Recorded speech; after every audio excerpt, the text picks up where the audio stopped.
Hello students. आज हम पढ़ेंगे लॉज ऑफ केमिकल कॉम्बिनेशंस, जो कि एक इम्पोर्टेंट पार्ट है 11th क्लास के some basic concepts of chemistry का। उसमें पहला लॉ है हमारा law of conservation of mass, जो कि एक हमारे बहुत बड़े साइंटिस्ट थे, एंटोइन लेवोइजियर ने दिया था 1789 में। काफ़ी इम्पोर्टेंट, काफ़ी कॉमन भी है। इसमें इन्होंने कहा था कि matter can neither be created not destroyed, कि मैटर को ना तो कभी क्रिएट किया जा सकता है और ना ही उसे डिस्ट्रॉय किया जा सकता है। कि उन्होंने ये कैसे प्रूव किया था, उन्होंने कुछ काफ़ी जो है फिजिकल और केमिकल एक्सपेरिमेंट्स उन्होंने किए। उन्होंने कुछ कंबशंस रिएक्शन की, कंबशन क्या होती है कि जब हम किसी चीज़ को बर्न करते हैं, किसी अगर हम सब्सटेंस को बर्न करते हैं,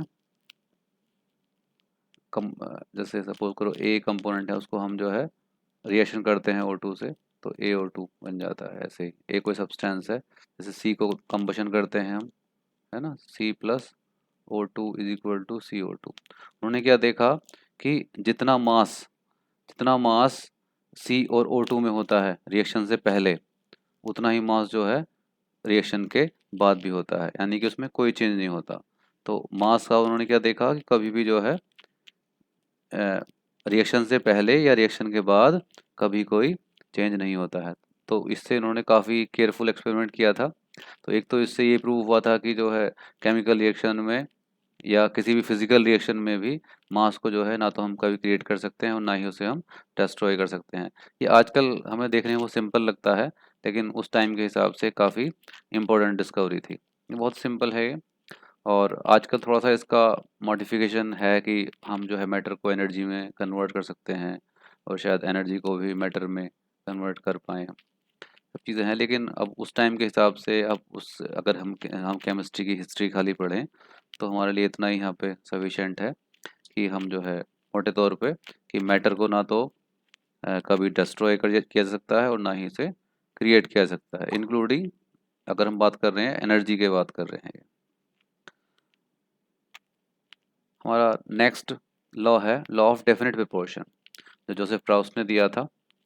उसने क्या बताया था कि ये किसी कंपाउंड का, चाहे उसको हमने कहीं से भी लिया हो, उसके अंदर जो एलिमेंट्स प्रेजेंट होते हैं वो हमेशा सेम कांस्टेंट एक प्रोपोर्शन में रहते हैं। मतलब अगर सपोज करो हमने कोई वाटर लेते हैं, हम वाटर चाहे हम उसे लैब में हाइड्रोजन और ऑक्सीजन से प्रिपेयर करें। सपोज करो हमने ये हम चाहे उसको हम H2, चाहे हम उसे अगर हम वाटर बनाते हैं H2 प्लस O2, है ना, equal to twice H2O, balance कर लेते हैं ये। तो इस रिएक्शन में अगर हम इसको चाहे हम लैब में प्रिपेयर करें, चाहे हम उसको हम कहीं से हम सी वाटर से लें, चाहे हम उसे कहीं किसी पॉन्ड से लें, चाहे हम किसी रेन वाटर से लें, चाहे हमसे किसी हमने कि लैब में बनाया है यहाँ पे, है ना, लैब बनाते हैं, तो इन सब से अगर हम लेते हैं तो उसमें हमेशा क्या होगा, वाटर का हमेशा इसके अंदर हाइड्रोजन और ऑक्सीजन का जो प्रोपोर्शन है वो हमेशा कांस्टेंट रहेगा। अगर सपोज कर हमें पता है H2O का जो मोलर मास कितना होता है, क्या होता है मोलर मास, इसका होता है एक मोल का मास 18 ग्राम होता है। तो 18 ग्राम में हम क्या देखेंगे, 18 ग्राम वाटर में 2 ग्राम H2 होगा और इसमें 16 ग्राम जो होगा हमारा क्या होगा, O2 होगा। यानी 18 ग्राम वाटर में हमेशा क्या होगा, 2 ग्राम H2 होगा और 16 ग्राम O2 होगा। यानी कि हमेशा एक डिफरेंट प्रोपोर्शन में होंगे जो एलिमेंट्स हैं वेट के। मतलब अगर चाहे वाटर हम उसको हम लैब में उसे क्रिएट करें वाटर को H2 और O2 के रिएक्शन से, चाहे हम और किसी भी सोर्स से लेते हैं, लेकिन हमारा क्या होगा, और जो हमारे H2 और O2 हैं वो हमेशा एक डेफिनेट प्रोपोर्शन में ही रहेंगे। इसको बोलते हैं लॉ ऑफ डेफिनेट प्रोपोर्शन। आगे देखते हैं लॉ ऑफ मल्टीपल प्रोपोर्शन। ये क्या होता है, ये जो है डाल्टन ने दिया था, काफ़ी इंपॉर्टेंट है, थोड़ा सा कॉम्प्लेक्स है, ध्यान से सुनिएगा इसे। कि अगर दो एलिमेंट कंबाइन करके, अगर दो एलिमेंट कंबाइन करके एक से ज़्यादा कंपाउंड बनाते हैं, if two elements can combine to form more than one compound, तो एक एलिमेंट का मास, एक एलिमेंट का मास दूसरे एलिमेंट के डिफरेंट जो मासेस होंगे उसके, उनके एक सिंपल होल नंबर रेशियो में रहता है ना। अगर हम जो है क्या है मतलब इसका, कि अगर हम किसी दो एलिमेंट रिएक्ट करके एक से ज़्यादा, जैसे सपोज करो, जैसे अगर हम बात करें H2 हाइड्रोजन और ऑक्सीजन मिलके क्या बना सकते हैं, H2O2 भी बना सकते हैं, और क्या बना सकते हैं वो, H2 प्लस O2 से ये वाटर भी बना सकते हैं, ठीक है ना। तो ए- जब जैसे ही जो है क्या बोल सकते हैं, और हम जैसे ये N2 प्लस O2 है ना, क्या बन सकता है इससे, NO2 बन सकता है, ट्वाइस NO2, ट्वाइस NO2 ये हो सकता है। और क्या हो सकता है, N2 प्लस O2 से ट्वाइस NO, ये गैस ही बन सकती है, ये भी वही चीज़ हो गई। ऐसे ही थर्ड क्या हो सकता है इसमें, C plus O2 equal to C, है ना, CO2, और ऐसे ही C प्लस O से इससे CO भी बन सकता है। इन सब केसेस में क्या देख रहे हैं हम, कि दो एलिमेंट्स डिफरेंट कॉम्बिनेशन में जब कंबाइन करते हैं तो वो डिफरेंट कंपाउंड्स बना रहे हैं। तो ऐसे केसेस में क्या होता है कि एक एलिमेंट के फिक्स मास के लिए, सपोज करो जैसे यहाँ पे ये O2 है, अगर हम इसमें वैसे मोलर हिसाब से देखें तो ये क्या है, ये 16 ग्राम, O2 क्या होता है मोलर मास, 16 ग्राम होता है एक मोल का मास। ऐसे यहाँ पे क्या होता है इसका, ये 16 ग्राम सपोज लेते हैं हम इतना, तो इसमें क्या होगा, ये यहाँ पे 2 ग्राम्स रिएक्ट कर रहा है, यहाँ पे कितना कर रहा है ये, यहाँ पे 2 ग्राम H2 हो गया इंटू टू, यानी कितना हो गया, 2 इंटू 2 ग्राम, यानी कितना हो गया 4 ग्राम। यानी कि यहाँ पर 16 ग्राम फिक्स मास से, फिक्स मास है O2 का यहाँ पे, तो इसके फिक्स मास से H2 का यहाँ पे 2 ग्राम रिएक्ट कर रहा है, यहाँ पे इसका 4 ग्राम रिएक्ट कर रहा है। तो इसका रेशियो कितना हो गया, 2:2, कितना हो गया 4, यानी कि 1:2 रेशियो हो गया इसका, है ना। तो ये एक सिंपल होल नंबर रेशियो हो गया है, क्या है ये, सिंपल होल नंबर रेशियो। यानी कि इसका मतलब ये हुआ कि जब दो एलिमेंट मिलकर एक से ज़्यादा कंपाउंड बनाते हैं तो उसमें एक के फिक्स मास के लिए, for the fix mass of one element, ठीक है, एक के लिए जो दूसरे एलिमेंट के मासेस का जो रेशियो है, इसका मास कितना है 2 ग्राम, इसका मास कितना है 4 ग्राम, इनका जो रेशियो है वो सिंपल होल नंबर रेशियो होता है।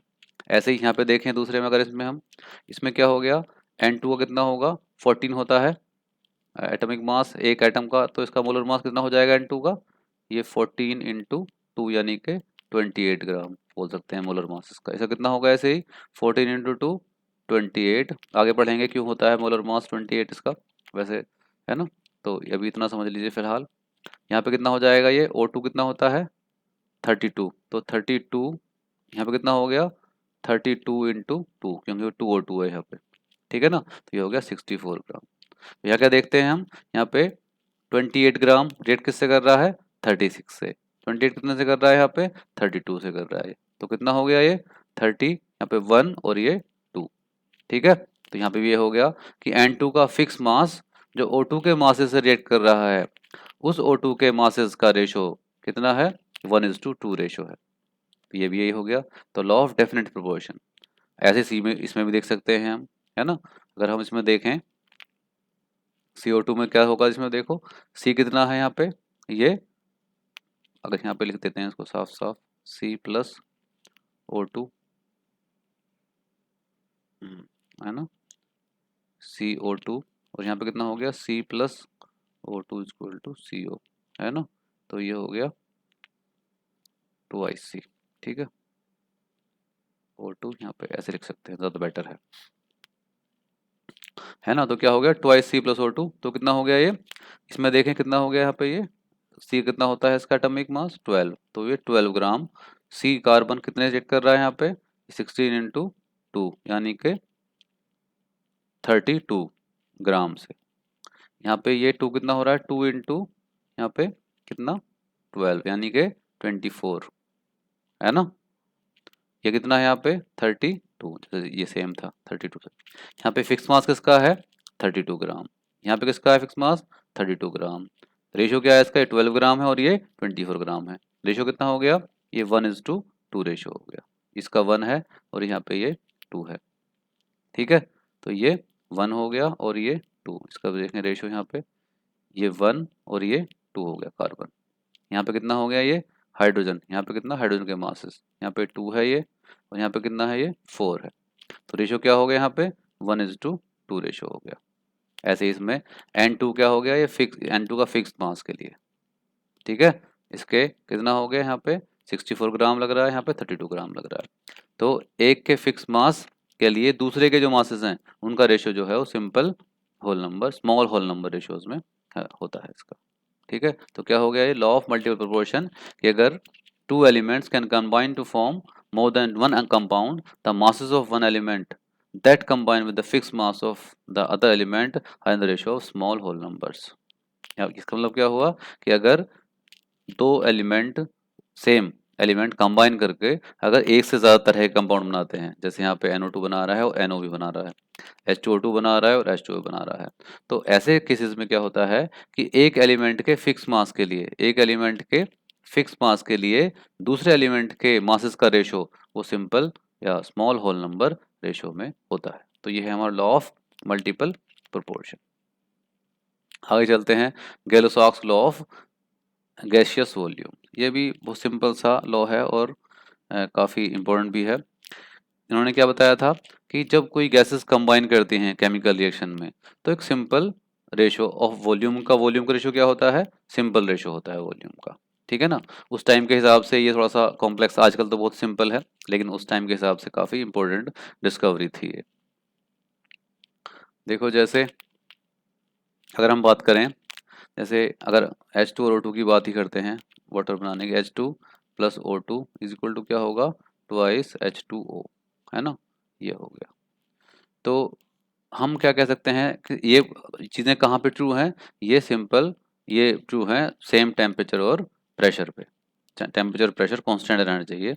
तो इसमें क्या है कि इसका जितना वॉल्यूम होगा, 2 वॉल्यूम, इसके 2 वॉल्यूम इसके 1 वॉल्यूम से रिएक्ट करके इसके क्या बना रहे हैं? 2 वॉल्यूम बना रहे हैं, ये बोल सकते हैं हम।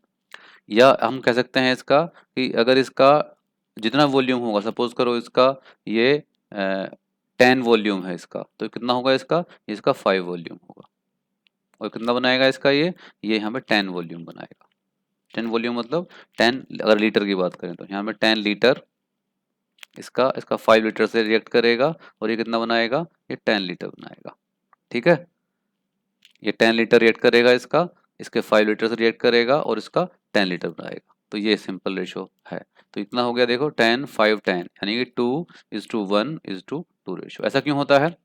ऐसा इसलिए होता है क्योंकि जो मॉलिक्यूल्स होते, जो एलिमेंट्स होते हैं, वो हमेशा नंबर में रिएक्ट करते हैं। नंबर में कैसे? कि जैसे सपोज करो एक H2 हम जानते हैं कि O होता है एक, और ये इसके साथ में 2 H होते हैं। ये सपोज करो O है और ये दोनों H हैं ये। तो हमेशा क्या है कि नंबर में, यानी एक ऑक्सीजन के एटम के साथ में हाइड्रोजन के 2 एटम रिएक्ट करते हैं, और ये डेफिनेट प्रोपोर्शन ही है एक्चुअली देखा जाए तो, है ना, ये फिक्स है प्रोपोर्शन ये। तो इसी के हिसाब से इसका वॉल्यूम भी फिक्स हो जाएगा, है ना। सपोज करो अब इनसे नेक्स्ट वाले हम लॉ में पढ़ेंगे ये कि जो है क्यों होता है ऐसा ये। ठीक है, तो ये वॉल्यूम जो है क्योंकि इसका जो सेम एटम्स है, अगर नंबर ऑफ एटम सेम है, जो नेक्स्ट पढ़ेंगे हम कि सेम नंबर ऑफ एटम्स चाहे किसी भी गैस के क्यों ना हो, उनका वॉल्यूम जो होता है सेम होता है ना। तो इस जो लॉ को हम क्या बोल सकते हैं? ये डेफिनेट प्रोपोर्शन भी बाय वॉल्यूम भी बोल सकते हैं इसको। ठीक है ना, तो ये डिफरेंट प्रोपोर्शन है, ये भी एक तरह देखा जाए तो, लेकिन ये बाय वॉल्यूम है ना। तो वॉल्यूम के अकॉर्डिंग भी रेशो इनका जो है वो फिक्स्ड ही रहता है, यानी कि ठीक है कि जो गैसेस जो कंबाइन करती हैं तो केमिकल रिएक्शन में वो एक सिंपल रेशो में कंबाइन करती हैं। मतलब ऐसा नहीं होगा कि एक जो है 1 है तो ये एक 1.333 ऐसा होगा दूसरी, ठीक है ना। ये हमेशा एक, या कभी 1.3456 ऐसे होगा, 1:2, ऐसे रेशो नहीं होंगे इसमें, ऐसे रेशो नहीं होंगे, सिंपल रेशो होंगे, सिंपल होल नंबर रेशो। कहीं भी देख लो आप, है ना। ये सिर्फ किसके लिए ट्रू है? और ये वॉल्यूम वाला होना चाहिए किस? गैसेस के लिए, खाली गैसेस। अगर यहाँ पे लिक्विड होते हैं या सॉलिड में होते हैं, वहाँ पे उसको ध्यान नहीं रखना उसका, ठीक है ना। सॉलिड अगर लिक्विड की बात करें हम, तो उसमें ये नहीं होते, ठीक है ना, सिर्फ only these are true for only for gases. ठीक है, तो ये है हमारा Gay Lussac's law of gaseous volume जो 1808 में गैलोसॉक्स ने दिया था। आगे आते हैं एवोगाड्रोस लॉ जो 1811 में एवोगाड्रो ने दिया था। ये काफ़ी, ये भी इम्पोर्टेंट लॉ है काफ़ी। ये भी इन्होंने क्या कहा था कि equal volume of all gases at the same temperature and pressure.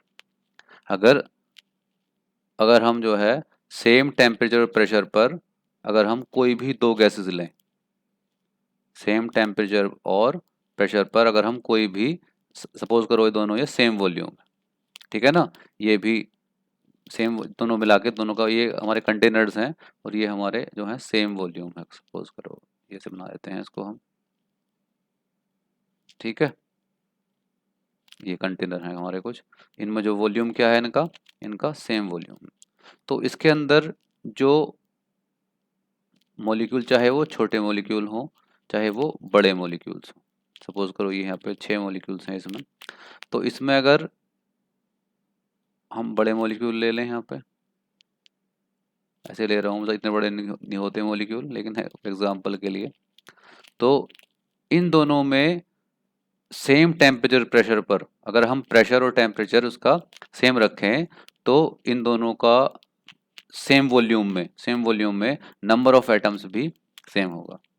मतलब देखने में ये छोटे मॉलिक्यूल्स हैं, छोटे एटम्स हैं ये, या मॉलिक्यूल्स हैं, ये बड़े हैं यहाँ पे साइज में इसका, लेकिन फिर भी क्या होगा, इनका जो है अगर हम प्रेशर इनका सेम रखें, टेम्परेचर सेम रखें, तो क्या होगा, इनका वॉल्यूम भी दोनों का सेम होगा। यानी कि अगर हम सेम वॉल्यूम ले लें सेम टेम्परेचर प्रेशर पर, तो उसमें जो है बिल्कुल नंबर ऑफ जो मॉलिक्यूल्स हैं इक्वल होंगे। जैसे अगर कोई रूम है, सपोज करो अगर हम एक रूम में अगर हम काउंट करें हाइड्रोजन ऑक्सीजन के मॉलिक्यूल्स या नाइट्रोजन के, तो नंबर ऑफ मॉलिक्यूल्स जो होंगे वो बिल्कुल सेम होंगे। ठीक है, तो ये भी, ये देखा जाए तो इसके बेस पे ही हम जो है, इससे पहले वाला जो लॉ था गैलोसैक्स का, उसको भी जो है वो प्रूव कर सकते हैं। ठीक है ना, तो इन्होंने बहुत ज़्यादा इम्पोर्टेंट ये लॉ दिया था। इन्होंने उस टाइम पर भी ये बताया था कि जो है गैसेस डाइट मोनोटोमिक भी होते हैं सब्सटेंस, और डायटोमिक और पॉलीटोमिक भी होते हैं। बाकी लोग इस बात को मान नहीं रहे थे, लेकिन फिर भी इन्होंने जो है इस बेस पे किया। कैसे प्रूव कर सकते हैं इसको, सपोज करो जैसे इस कंटेनर में, इसमें सपोज करो ये H2 है ना, H2 है ये H2 के मॉलिक्यूल्स हैं ये, है ना, ये कुछ प्रेशर पे हैं H2 के मॉलिक्यूल्स। और दूसरे कंटेनर में, ये कंटेनर है वॉल्यूम वाला मान के चलते हैं इसको, और दूसरे कंटेनर में सपोज करो ये जो है ये हाइड्रोजन के थे, और ये हम मान सकते हैं हम ये ऑक्सीजन के बड़े बड़े मॉलिक्यूल्स। ठीक है ना, इस तरह से मॉलिक्यूल है ये। तो दोनों का सेम वॉल्यूम है, सपोज करो ये 1 लीटर है ना, ये भी 1 लीटर ही है सपोज करो, है ना, ये O2 है दोनों में, तो दोनों में नंबर ऑफ मॉलिक्यूल्स भी सेम होने चाहिए। पता कैसे चला इसका, कि जब इनको कंबाइन करते हैं ये, और ये क्या बनाते हैं, H2O बनाते हैं, उसको भी अगर हम सेम टेम्परेचर पर रखें, है ना, तो इसको डबल ले लेते हैं, सपोज करो ये 2SH2 लगता है ना, तो ये हम जो है अगर हम ऐसे करें, डबल ले लिया हमने, तो कितना हो जाएगा, ये 2 लीटर हो जाएगा। क्या हो जाएगा, ये 2 लीटर 6 8, ये कितना है 1 लीटर, है ना, तो इसका वॉल्यूम भी कितना हो जाएगा, डबल हो जाएगा, 2 लीटर हो गया, ये 1 लीटर हो गया। तो है ना, तो 2 लीटर में 8 है, तो 1 लीटर में कितने जाएंगे, 4 ही होंगे। ठीक है, तो अगर हम इसको 2 लीटर ले लें, 1 लीटर लेंगे यहाँ पे, तो कितने बनने चाहिए मॉलिक्यूल यहाँ पे, क्या रिएक्शन होती है, ये 2H2 plus O2 equals to twice H2O, यानी कि 8 मॉलिक्यूल्स ही बनने चाहिए। ये एक, ये ऐसे, ऑक्सीजन, ये 2 हाइड्रोजन, ऐसे दिखा रहे हैं